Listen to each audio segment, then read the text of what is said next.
Let's talk about file sizes for a minute. This isn't as big a deal as it used to be, but still, no one is going to be impressed when your one-page PDF is over a megabyte in size. The reason why your files can grow to such size is the embedding of fonts into the PDF. Now, embedding fonts can be seen as a good thing. It ensures that the end users will always be able to view the PDF as intended.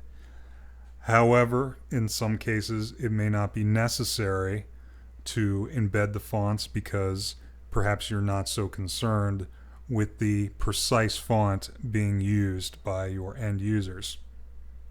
By default, fonts are embedded, but you can disable this by going to File, Form Properties, and then under Save Options, there's this option to embed fonts. Now, keep in mind if you use Myriad Pro, Minion Pro, or Courier, as well as the symbol font, those are all assumed to be available to the end user because they're included with Adobe Acrobat. That assumption is still valid for dynamic XFA forms, since XFA forms really only render properly in Adobe Acrobat, at least the dynamic ones. However, when you're dealing with static XFA, those fonts may not be available to you, so you want to keep that in mind. The other thing that can make your files particularly large is the embedding of image data. This is a little bit misleading. So if you save a PDF and open it, regardless of whether you check that box or not, you're going to see the image. So what does this actually do? Well, if we look at the XML source, what this is actually doing is embedding the image as base 64 encoded binary, which is not the most efficient storage mechanism, to say the least.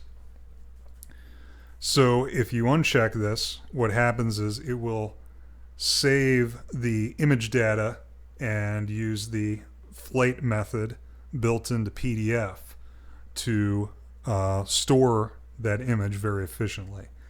You never want to check that if you're distributing a PDF to your end users. The only case that I'm aware of that you'd ever want to check that is if you're saving your files as XDPs.